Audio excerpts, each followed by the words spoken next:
Good morning, good afternoon, and good evening. Welcome to J4JL Talk Show. My name is Geoffrey Mwero, and I welcome you today in our talks. Welcome to J4JL Talk Show, whereby we bring things on the table, we discuss them, and we get to the innermost about them, and we get to understand them together with you. And today, I'm not alone. I have the company of a leader in Garissa University. And the need for the leader to be together with us is just because that the political hotness in Garissa University is not just the same, but it's rising day in, day out, the moment we are getting closer to the Garissa University elections, which are to be held on 30th of this month. And hence, I have a leader with us, and hence, let me take this opportunity to welcome Mr. John Nihakikishe.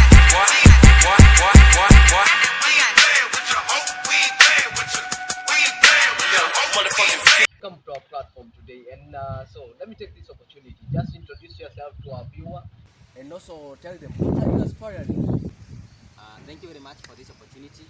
I'm John Nyamu, a 2.2 student in the School of Business and Economics, and I'm aspiring for Finance Secretary seat position in this university for the incoming elections that will be held on that date this month. The finance secretary. And so when you talk about the finance secretary, that makes me wonder because when you talk about leadership in the Garissa University, we are looking for leaders who are competent enough to deliver to the students. And so from that, is this the first time when you are running for a leadership position, or is it the first time whereby you are trying the leadership thing? Okay, actually, this is not the first time. I have the so-called experience from my high school education, where I have worked as a reader in both the dormitory that we know. In high school, we have dorm captains and also sport captains. So I have been worked in those fields, so I can tell you for free that I have what it means, what it makes, and what it needs for one to vie for a post. So definitely, that sounds like this is not the first time that you are trying this. Yeah, yeah. And so, when we talk about leadership, we get to understand that it's a few days, about a week time to the Garissa University students elections. And so, what does that make you feel? Does it make you feel stigmatized or something of the sort? What's your feeling? Let me say I'm okay. Uh-huh. I'm prepared. Yeah. To face my opposition or the opposition side. I'm very okay. My competitors, I wish to welcome them to the field of campaign so that we meet there. Mhm. So personally, I'm very okay with the pressures that are there. Yeah. What do you expect maybe as we look forward for the 30th of October, when the elections will be taking place? Personally, I'm very okay with the pressures that are there. Yeah. What do you expect maybe as we look forward for the 30th of October, when the elections will be taking place?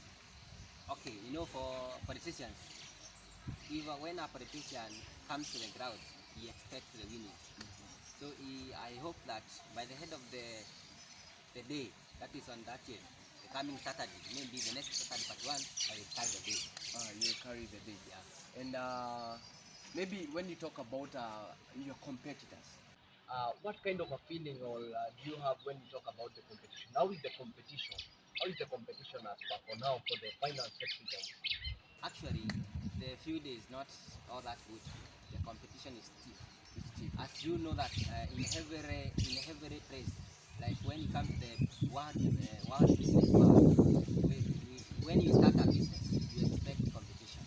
And for me, I may say that where there is no competition in politics, that is not politics. For politics, kama vile huwa tunasema utamu wa game ni college. Yeah. For we to enjoy the sweetness of the game, you have to score. That is now where I appreciate my competitors, because if they are not here, actually, I could not even be here. Yeah. That is why I'm here to sell my agenda. Yeah. And that's great. That's so great because you are calling upon the people for the competition. You want to compete. You want to be chosen by the students themselves and see yourself in. Yes. Oh, that's so great. And so, the biggest question is, It is because I see that things are not normal. Actually, the things are not normality normal. to students, the normality to comrades, it's not the environment is not smooth for the comrades. That is because we need a smooth environment that will favor both comrades and also the administration as a whole to work as a team to take Garissa University where it's supposed to be. What makes you think that you can deliver? Or what are the portals that you see within Garissa University that makes you so passionate to go for the finance secretary seat, or as just a leader within the Garissa University Student Association? Thank you. That is a very nice question. As I have always stated, as I have already said, that this is not my first time in politics. I have the experience from MB High School, where I worked as a leader. So in this case, I'm not new in leadership. And what has maybe made me, influenced me much in this institution, that is Garissa University, to vie for maybe finance secretary or maybe that SBC membership. It is because I see that things are not normal. Actually, the normality to students, the normality to comrades, it's not the environment is not smooth for the comrades. That is because we need a smooth environment that will favor both comrades and also the administration as a whole to work as a team to take Garissa University where it's supposed to be, to take Garissa University at a high level by the world class university. We don't want to hear that world class university just by the name. We want the action now. You want the action. Yeah. And so, what are these potholes that you see, or these gaps that you see within the leadership or within the university that makes you think that being a leader there, you will have to mend it up for the comfort of the student? Thank you very much. For one, is that I'm a student here, actually a comrade. Yeah. And I know, as we speak now, there are some first years this year who have been admitted here for a course that the university is not offering. This is so very embarrassing to find out that the comrades are coming on the way from their homecoming to maybe pursue a certain degree here, and then they find out that the university cannot offer. These are some of the failures that we want to get in there and rectify. There are so many challenges actually that I'm also sure that you are aware of them. We understand that there is payment of school fees, where you even in that payment of school fees, you find out that there's another activity fee. But that activity fee, we are not, the university has never accounted for that activity fee because I can clearly say I have not seen any innovation in the areas concerned. Yeah. So maybe when you talk about the activity fees, and how have it been not used to purposefully function within the students' association? What are these things that you see that that money have not been able to deliver to the students? Thank you. The activity fee, I can say that this money has not been delivered well, used well. This is because when you go to our fields, the fields are not in a good environment. We find out that even the communities have no uniform or frame. Footballers are suffering there. And the borders are also suffering. When our comrades go for friendly, they are not given that allowance, the motivation factor. The universities like they don't appreciate the comrades. We are actually killing the dreams of the comrades here, the talent of the comrades. Uh, for now, the biggest challenge that we have as comrades who participate in games for curriculum activities, it is because now we find out that the comrades are being requested to contribute more amount so that they can maybe have the balls, have the net, have the playing kit to sustain themselves in the field. And this is something very balancing to the students and also to the administration of the university. Oh, this makes me wonder and think about you. Maybe there are a lot of leadership positions within the Garissa University Student Association, and that's when we get to the point of talking about the chairperson, who is the president, there is the vice president. There's also the welfare, the sports, the entertainment, and a lot of areas that are there within the Garissa University Student Association. And so the biggest question: why is it the finance secretary? Why did you choose the finance secretary? That's a very nice question. And then before answering that question, I will tell you of one thing that we normally say that you are a player, you are footballer player, and you are taken to a team where you are playing for you are number 7 player, you are number 7. You must participate in playing that position. You are not supposed to change the position because of maybe 1, 2, 3 reasons. And as per me now, I wish to tell the comrades that I'm going for finance secretary because I know I'm working under that finance office and I know the challenges that the comrades are facing. As as I have stated earlier, the challenges that we are facing here, most of them are needed by the office of the finance. When we talk of insufficient chairs, comrades are carrying chairs from one room to the other lecture, from one lecture to the other lecture. It is because the finance office, the management of finance office is poor at that position. There is mismanagement there. There is so many problems. I have already talked about the activity fee, where the comrades are contributing money. Personally, if I have no money, I will quit from that participation. And it is the role of the finance secretary to ensure that any amount that is supposed to attach to the comrades, it is well used, right? And there are so many other challenges that we face. When we go to our clinic, we find there is no medical. Yes, I know that the SGC will have a team. There is not a student who will be maybe voted for welfare, who we shall work together with. Yeah. And it is my responsibility to make sure that the clinic is well equipped, to ensure that kama ni dawa ziko pale, kama ni this issue of comrade kwenda kuandikwa letter ya kwenda town and he is going to use his transportation fee, hiyo lazima itaisha. Yeah. So I get that. And I sympathize with the students of Garissa University due to the portals that you have just shown that makes you go for the leadership in the finance secretary office. So according to to how it have been explained to the students, it is that the students will only have the power to elect the delegates, yeah, and hence the delegates will take charge in electing the leaders. Do you think that provide a democratic light to the students of Garissa University? On matters concerning the election, this is how it is carried, not only in Garissa University, but in all other universities, as long as Kenya is concerned. So what I may say is that this is a constitution article in our Kenyan constitution that a certain committee went and sat and decided that the university elections should be done that one, maybe to show the difference between a university student and people there out, to give that difference. Because at that point, at that way, I normally see the elections in university being at least a way of peaceful elections. What I can say to the comrades who maybe are in that position of delegates is that I can urge them, I can humbly request them to elect leaders who have the comradeship in them. They should not go there and be driven by maybe some aspirant giving them money, small amount, and then spoil the academic year of a comrade. Let us let this delegate exercise their rights and make sure the rights of the comrades are well represented. What do you have for the students? What is your manifesto? What do you target to cover up for the students? What's your manifesto that you can sell to the student of Garissa University and also the delegates who will be in charge of electing you for this particular position? Thank you very much. That's a very nice question. I expected that one to be number one question actually. Manifesto ni mingi. I didn't sleep in the day and decided to apply for this finance secretary.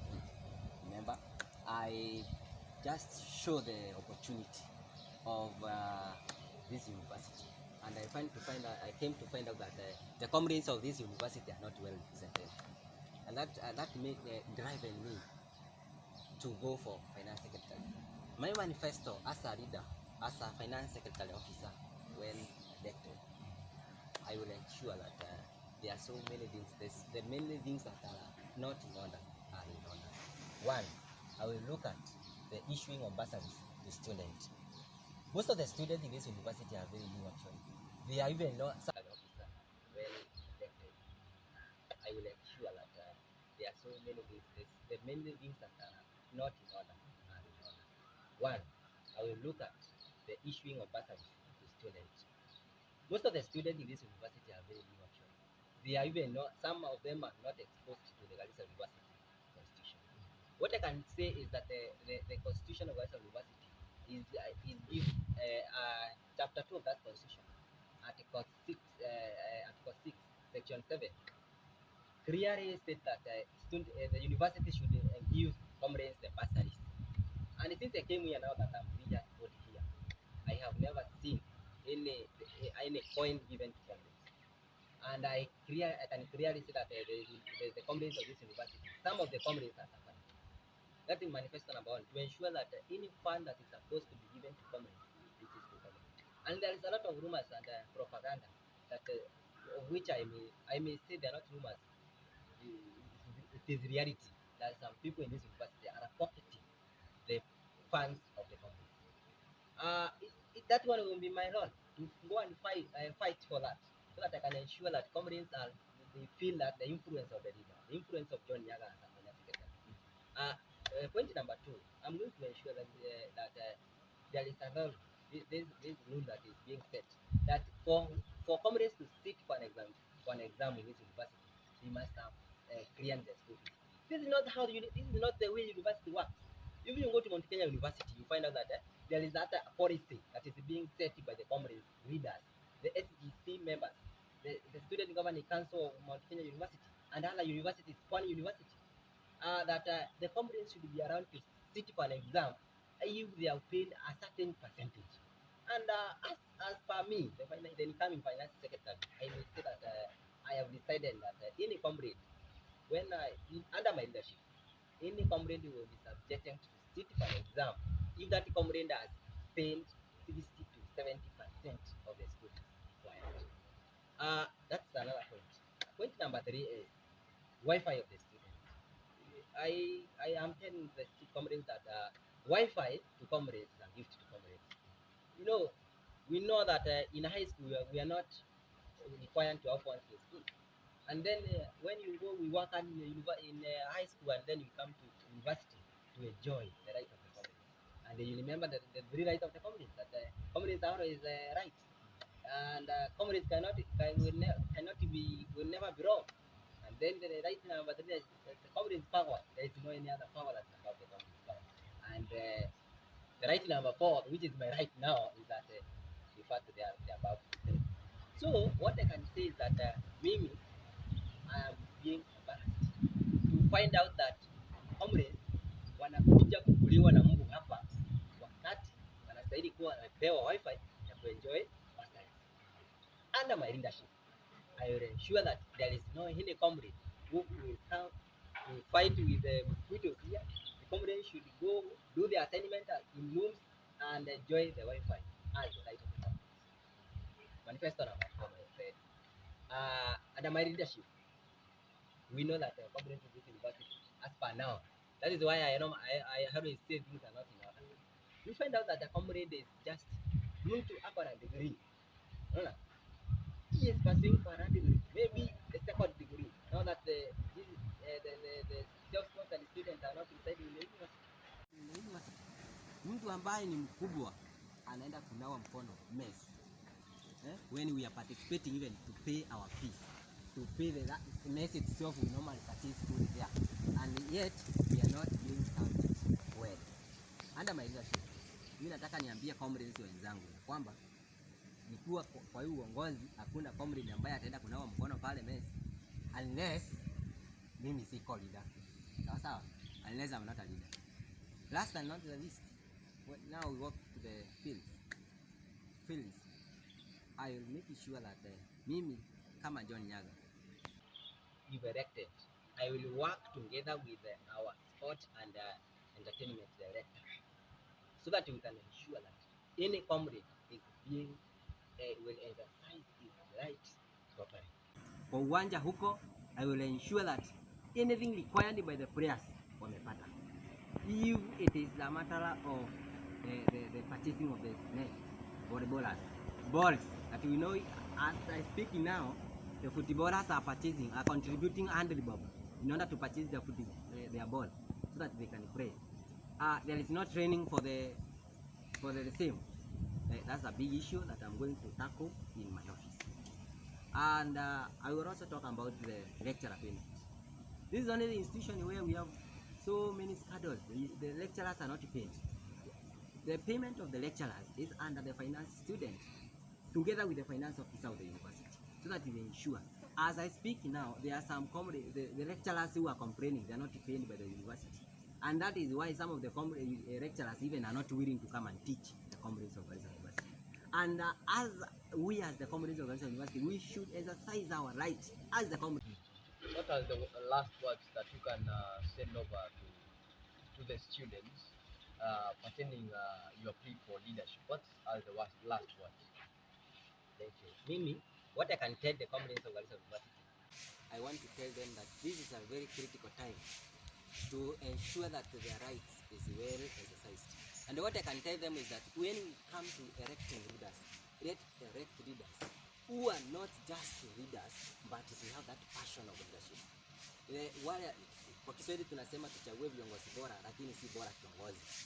Because ukichagua bora kiongozi, hata mtu ambaye hataki kuwa kiongozi anaweza kuwa kiongozi. And ukichagua mtu ambaye hataki kuwa kiongozi, huyo ni bora kiongozi. Na tunataka kiongozi bora. So what I can tell my fellow comrades, let us all exercise our right. I hear some comrades say that they will not vote. Others say they will sleep in the hostels. I want to tell them that day, waamke, wakuje, wachague viongozi wao. The people who will represent them for the next one academic year. To ensure that the issue of results is solved.